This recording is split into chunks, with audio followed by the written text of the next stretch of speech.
Que el Señor les bendiga, hermanos. En esta ocasión, de nuevo es un gozo para mí estar con ustedes compartiendo la palabra del Señor, sobre todo en esta semana que es tan especial para nosotros, que recordamos la pasión de nuestro Señor Jesucristo.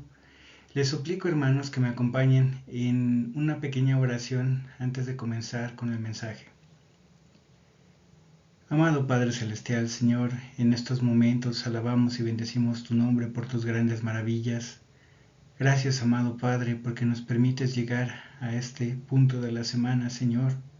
Gracias, Padre, porque yo sé, Señor, que tú tienes un mensaje especial preparado para nuestros corazones en esta ocasión. Te suplico, Señor, de tu gracia y misericordia, Señor, que utilices mi pobre vida, Señor, para poder predicar el poder de tu palabra y la pureza de tu doctrina. Te agradezco tanto, Señor, porque yo sé, Padre Celestial, que tú siempre has de cumplir, Señor, tu voluntad a través, Señor, de lo que tú nos mandas como mensaje en nuestras vidas. Gracias te doy por todo esto y todo te lo suplico en el nombre poderoso de Jesús. Amén. El tema del día de hoy, hermanos, lo he titulado ¿Cuánto cuesta tu maestro? Nos estaremos enfocando principalmente en el libro de Mateo, capítulo 26, versículos del 1 al 16. La palabra del Señor dice así, hermanos. Cuando hubo acabado Jesús todas estas palabras, dijo a sus discípulos, «Sabéis que dentro de 2 días se celebra la Pascua, y el Hijo del Hombre será entregado para ser crucificado». Entonces los principales sacerdotes, los escribas y los ancianos del pueblo se reunieron en el patio del sumo sacerdote llamado Caifás, y tuvieron consejo para prender con engaño a Jesús y matarle. Pero decían, no durante la fiesta, para que no se haga alboroto en el pueblo. Y estando Jesús en Betania, en casa de Simón el leproso, vino a él una mujer con un vaso de alabastro de perfume de gran precio, y lo derramó sobre la cabeza de él, estando sentado a la mesa. Al ver esto, los discípulos se enojaron diciendo, ¿para qué este desperdicio? Porque esto podía haberse vendido a gran precio y haberse dado a los pobres. Y entendiéndolo Jesús les dijo, ¿por qué molestáis a esta mujer? Pues ha hecho conmigo una buena obra, porque siempre tendréis pobres con vosotros, pero a mí no siempre me tendréis. Porque al derramar este perfume sobre mi cuerpo, lo ha hecho a fin de prepararme para la sepultura. De cierto os digo que dondequiera que se predique este evangelio en todo el mundo, también se contará lo que ésta ha hecho para memoria de ella. Entonces uno de los 12, que se llamaba Judas Iscariote, fue a los principales sacerdotes y les dijo, ¿qué me queréis dar? Y yo os lo entregaré. Y ellos le asignaron 30 piezas de plata. Y desde entonces buscaba oportunidad para entregarle. Hermanos, como siempre, me gusta mucho hacer didáctico el mensaje, tratando de que nos podamos ubicar en los lugares donde nuestro Señor Jesús estuvo, sobre todo en los que tienen que ver con esta semana tan solemne. En las imágenes que en esta ocasión les estoy compartiendo, la primera es la puerta de Jafá, que significa amigo, y fue nombrada en relación a Abraham, que era amigo de Dios.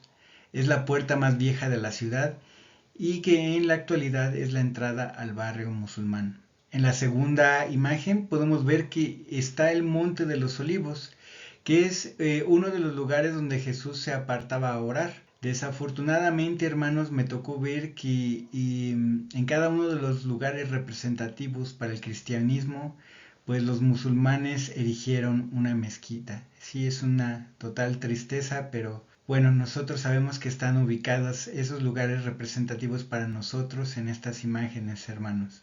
Como una breve introducción, hermanos, podemos ver que el capítulo 26 de Mateo se divide en 9 partes. Número 1, el complot para prender a Jesús, que abarca los versículos del 1 al 5. Jesús es ungido en Betania, versículos 6 al 13. Judas ofrece entregar a Jesús, versículos 14 al 16. Institución de la Cena del Señor, versículos 17 al 29.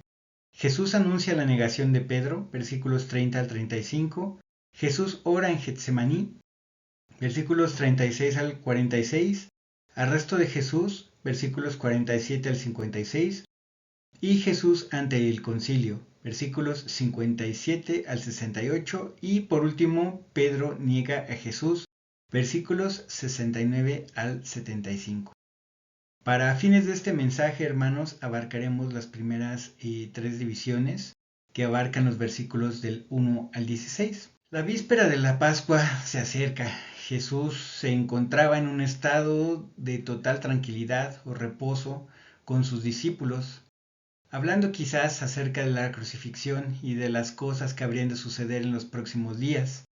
Los discípulos necesitaban escuchar todas y cada una de las palabras de aliento e instrucciones que Jesús podría darles, puesto que su muerte sería un golpe bastante fuerte. De cierto modo, hermanos, todos estaban en una incertidumbre muy grande, no sabían qué era lo que habría de acontecer. Días antes, como ya lo hemos visto, Jesús hizo una gloriosa entrada triunfal a Jerusalén. Todo mundo proclamaba: «Hosana, bendito el que viene en el nombre del Señor». Pero, ¡oh sorpresa!, Jesús declinó ser proclamado rey y se apartó totalmente de la multitud. Además de esto, hubo alguien que particularmente fue decepcionado de una manera devastadora. Alguien que permitió que su decepción le dominara y que al final sus propias acciones lo consumieran. ¿A quién creen que me refiero? En efecto, a Judas Iscariote. Pero, ¿quién era Judas, hermanos? Judas era un nombre de Keriot, en el hebreo Od-Keriot. Según el diccionario bíblico Mundo Hispano, era una provincia o ciudad al sur de Judea, que en algunas partes le llamaban Hazor. Además de lo anterior, Judas tenía algunas otras características importantes, hermanos, que son las que vamos a estudiar el día de hoy en este mensaje que se llama ¿Cuánto cuesta tu maestro? Judas era el que tenía la bolsa, según nos lo menciona la palabra del Señor. Judas también, como uno de los 12, estuvo cerca de Jesús y vio sus maravillas. También, hermanos, en un futuro se decepcionó del Hijo de Dios y por ende vendió a su maestro. Y estos son los puntos que vamos a tratar y desarrollar a lo largo de este mensaje. Punto número 1, hermanos. Judas era el que tenía la bolsa. Juan 12, del 1 al 8. Ustedes me dirán: hermano, se está equivocando y vamos a ver Mateo 26. Sí, hermanos, pero para fines de este análisis voy a tomar un pasaje paralelo que es Juan 12, del 1 al 8. La palabra del Señor dice así: 6 días antes de la Pascua vino Jesús a Betania, donde estaba Lázaro, el que había estado muerto y a quien había resucitado de los muertos. Y le hicieron allí una cena. Marta servía y Lázaro era uno de los que estaban sentados a la mesa con él. Entonces María tomó una libra de perfume de nardo puro, de mucho precio, y ungió los pies de Jesús y los enjugó con sus cabellos, y la casa se llenó del olor del perfume. Y dijo uno de sus discípulos, Judas Iscariote, hijo de Simón, el que le había de entregar: ¿por qué no fue este perfume vendido por 300 denarios y dado a los pobres? Pero dijo esto no porque se cuidara de los pobres, sino porque era ladrón, y teniendo la bolsa sustraía de lo que se echaba en ella. Entonces Jesús dijo: déjala, para el día de mi sepultura ha guardado esto, porque a los pobres siempre los tendréis con vosotros, mas a mí no siempre me tendréis. Hermanos, a Judas le fue encomendada la bolsa.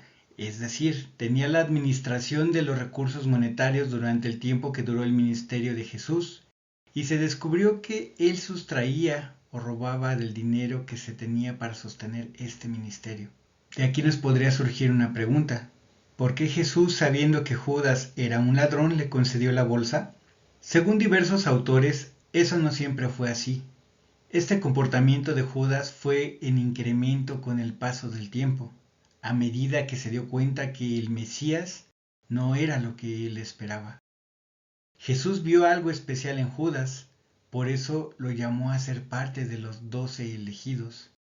Él lo vio como una persona preparada, totalmente apta, totalmente capaz y con carácter para poder ejercer la función que le encomendó. De un documento que me proporcionó mi amado hermano Pastor Noé, cito con créditos a quien corresponde: ocupar a un hombre en aquello en que es más provechoso significa apartarle de las cavilaciones, insatisfacción, alienación y eventualmente apostasía. En pocas palabras, hermanos, en mentes ocupadas no entran malos pensamientos. Pero debemos de admitir, hermanos, que muchas veces nuestras tentaciones surgen de lo que tenemos mayor aptitud o en lo que estamos más ocupados. A Judas le sucedió. Cuando vio que ya no tendría parte de un reino o un puesto de honor con Jesús, quiso al menos sacar una ganancia de la situación, y esto fue lo que le llevó a su ruina. Pregunta, hermanos, ¿para qué somos aptos? ¿Qué tarea o vocación fue la que Dios nos concedió para ejercer? Quizás ser muy buenos en nuestra profesión, ser virtuosos en algún arte, ser el mejor comerciante, tener el hogar más ordenado del mundo, sería una buena aptitud, pero ¿qué tanto tiempo le dedicamos a esta vocación o aptitud? ¿Cuánto tiempo le robamos de su bolsa a Dios? Y no solo con nuestra aptitud o vocación. ¿Qué tanto tiempo le robamos de su bolsa a Dios con las redes sociales, con Netflix, con la televisión, con el celular? Judas pudo haber obtenido una bendición extraordinaria, pero esta aptitud se tornó en una total maldición. Hermanos, tristemente, en mi caso particular, Dios me habló fuertemente al preparar este mensaje. Mi esposa es testigo de que en ocasiones esta vocación o esta aptitud me ha hecho trabajar turnos de 76 horas sin dormir, bajarme de un avión, cambiar una maleta, subirme a otro. Fue una temporada bastante compleja, hermanos. Y sí, lo que pudiese haberse visto como una máxima bendición para mí o para mi familia, en verdad no lo era. Estaba robando tiempo a Dios, porque estaba desatendiendo el sacerdocio de mi casa. Quizás, hermanos, no sea el mismo caso para ustedes, pero esa vocación o esa aptitud en la que quizás somos muy buenos puede que le esté robando a Dios, y debemos de tener mucho cuidado en ello. Punto número 2. Judas estuvo cerca de Jesús y vio sus maravillas. Hermanos, Judas se unió al ministerio de Jesús prácticamente desde su inicio. Vio cómo las multitudes en Galilea seguían a Jesús. Escuchó cada una de sus enseñanzas, ya sea en las sinagogas, en los montes, en las casas. Vio cómo la gente de las ciudades les llevaban los enfermos y cómo eran sanados. Incluso en ocasiones vio muertos levantarse. Aún los más tormentosos espíritus eran vencidos simplemente por el poder de la palabra de Jesús. Y por si fuera esto poco, hermanos, tuvo veladas de enseñanza privada con el mismísimo Creador del universo, parábolas explicadas, en fin, recibió una instrucción de primer nivel. Hermanos, a lo largo de nuestra vida cristiana, ¿cuántos hemos experimentado del amor de Dios en nuestras vidas? Como lo he mencionado en otras predicaciones, ¿cuántos milagros hemos visto de manera extraordinaria? ¿Cuántos hemos visto sanidades? ¿Y cuántos hemos visto una provisión divina extraordinaria? Pero desafortunadamente, hermanos, como a Judas, a veces eso no nos basta para que Jesús sea el Mesías que estábamos esperando, claro, hablando conforme a nuestra carne. Punto número 3, hermanos. Judas se decepcionó del Hijo de Dios. Mateo 26, 6 al 11. La palabra del Señor dice así, hermanos. Y estando Jesús en Betania, en casa de Simón el leproso, vino a él una mujer con un vaso de alabastro de perfume de gran precio, y lo derramó sobre la cabeza de él, estando sentado a la mesa. Al ver esto, los discípulos se enojaron, diciendo, ¿para qué este desperdicio? Porque esto podía haberse vendido a gran precio y haberse dado a los pobres. Y entendiéndolo Jesús les dijo, ¿por qué molestáis a esta mujer? Pues ha hecho conmigo una buena obra. Porque siempre tendréis pobres con vosotros, pero a mí no siempre me tendréis. Como lo mencionamos antes, hermanos, Judas Iscariote tenía aptitudes de administrador. Incluso podríamos decir que tenía facciones de político, quizás como un gobernador.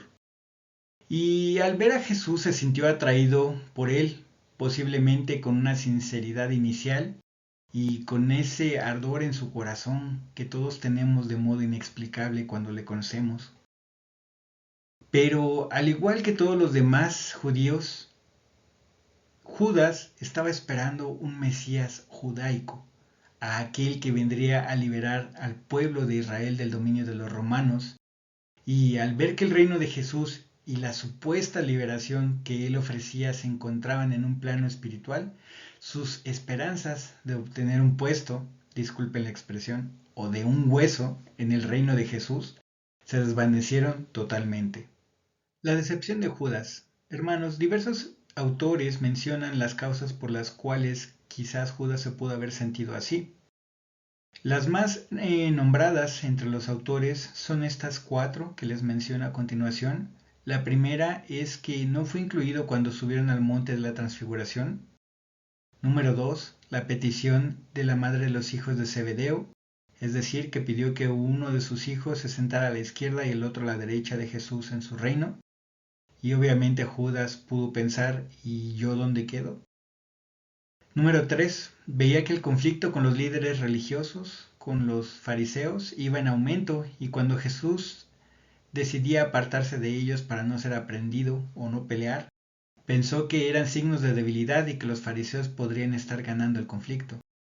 Por supuesto, el ser reprendido por Jesús en Betania cuando quiso mostrarse en favor de los pobres fue una afrenta pública para él, puesto que lo ponían en evidencia acerca de sus robos.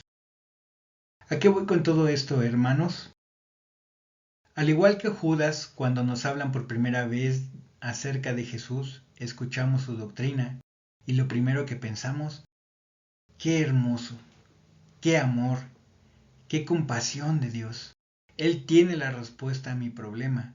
Quiero todas y cada una de las bendiciones que Él promete por que yo sea llamado hijo suyo.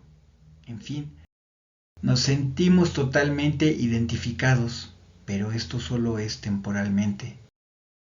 Cuando recibimos a Jesús en nuestro corazón, Él nos hace partícipes de la salvación, es decir, de su reino.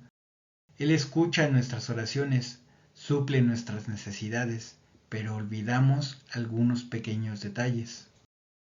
Número 1.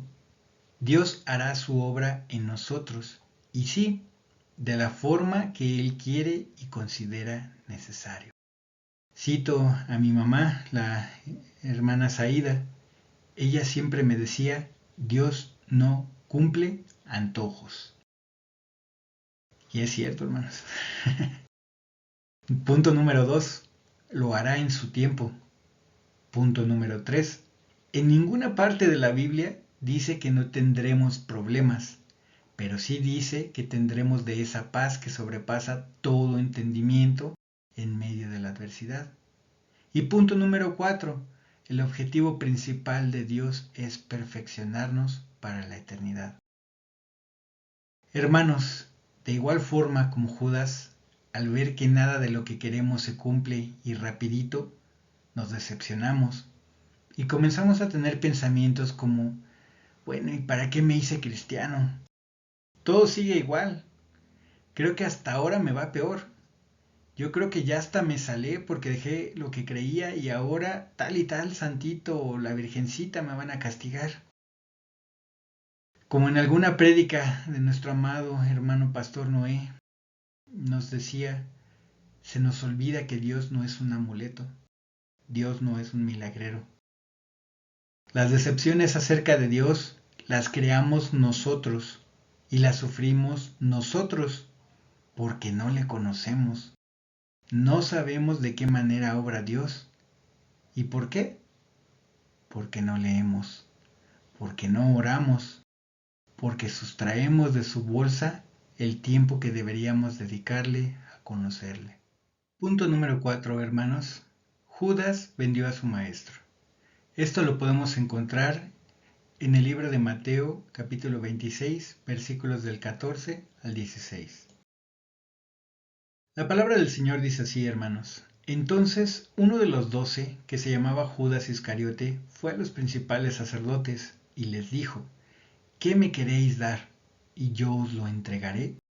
Y ellos le asignaron 30 piezas de plata, y desde entonces buscaba oportunidad para entregarle. Decepcionado, hermanos.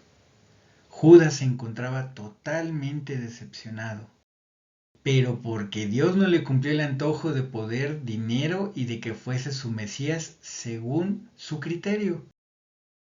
Probablemente por esto fue que se presentó delante de los principales sacerdotes, quienes se encontraban reunidos deliberando de qué forma podrían arrestar a Jesús y deshacerse de él de la manera más rápida y silenciosa posible para evitar un tumulto y que los romanos viniesen a destruir a Israel y al templo. Para fortuna de ellos, Judas llega con una oferta que no pueden rechazar.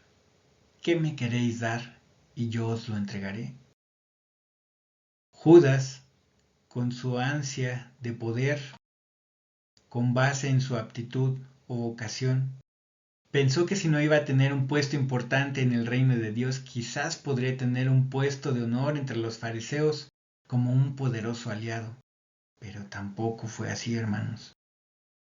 Los fariseos le ofrecieron dinero, 30 monedotas de plata, hermanos.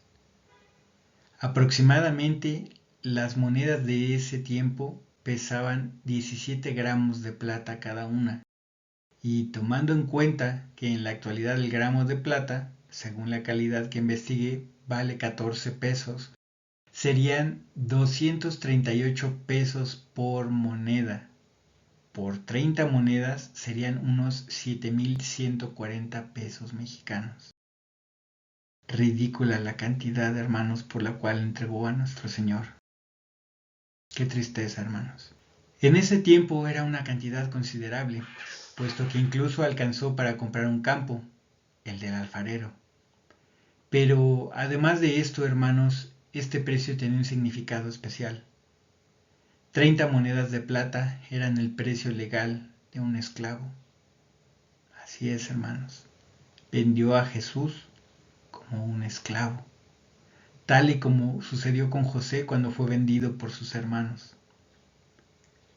También debemos de tener en cuenta que era dinero del templo, dinero que se ocupaba para comprar los sacrificios. Y ellos no se dieron cuenta, hermanos, que con ese dinero estaban comprando al sacrificio perfecto. Judas tuvo en tan poco aquel que no escatimó en hacerse menor que los ángeles, hermanos, que le dio el valor de un esclavo y continuó con su plan. No dudó en buscar a Jesús con una turba, hermanos. En ese momento no le pesó besar al consumador de la vida y entregarlo en manos pecadoras.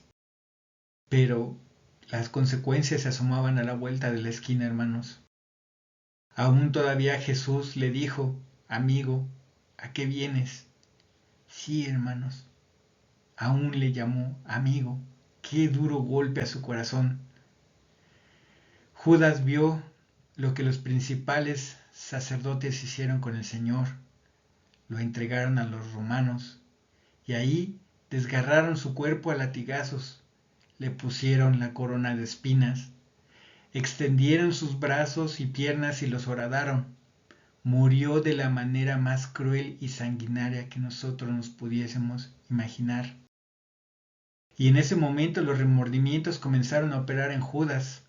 entendió lo que había hecho y acudió a devolver el dinero que había recibido por entregar a Jesús, y los fariseos, en quien él pensaba refugiarse, le voltearon la espalda. No aceptaron ese dinero, ni lo aceptaron en su grupo, sino que le dieron el lugar de un vulgar traidor y de un ladrón cuando le dijeron: allá tú. Hermanos, el final de Judas ya lo conocemos, pero yo quisiera preguntarles: ¿cuánto vale tu maestro? Buena pregunta, hermanos. Como lo vimos en el punto anterior, cuando vemos que Dios no opera de la forma que queremos y no cumple nuestros antojos, buscamos venderlo al mejor postor y a un precio increíble. ¿A qué me refiero? Netflix, Facebook, TikTok, ¿qué me ofrecen? Y yo les entrego a mi maestro el tiempo que a él le corresponde. Trabajo, negocios, diversas ocupaciones, ¿qué me ofrecen? Y yo les entrego a mi maestro, hablando de dinero que no diezmamos pertinentemente. Modas, tendencias, compras, vanidades, ¿qué me ofrecen? Y yo les entrego a mi maestro, hablando de los placeres de esta vida, en lugar de seguir la forma de vida que Jesús tuvo. Familia, amigos, sociedad, ¿qué me ofrecen? Y yo les entrego a mi maestro, hablando de las distracciones que interrumpen nuestra relación con Él, al orar, al conectarnos, al leer su palabra. ¿Cuánto vale nuestro maestro, hermanos? ¿Cuántas veces lo hemos cambiado por un precio tan insignificante? Hermanos, cuando estuve preparando este mensaje quedé totalmente deshecho. Fue algo terrible darme cuenta que a veces mi enojo con Dios me lleva a hacer cosas de las cuales me he tenido que arrepentir. Me he dado cuenta, hermanos, tristemente, de cuántas veces he cambiado a mi maestro por cosas, por actividades y personas que no valen la pena. Pero misericordiosamente Dios me ha perdonado. Obviamente las consecuencias han sido muy complicadas, pero sé que toda la reprensión que proviene de Él es por mi propio bien y que me está guardando de un mal mayor. Hermanos, los invito a que reflexionemos el valor que Jesús tiene verdaderamente en nuestra vida y que no lo vendamos o lo cambiemos por ninguna otra cosa, porque en verdad, hermanos, no vale la pena. Que el Señor les siga bendiciendo. Muchas gracias, hermanos, por su atención.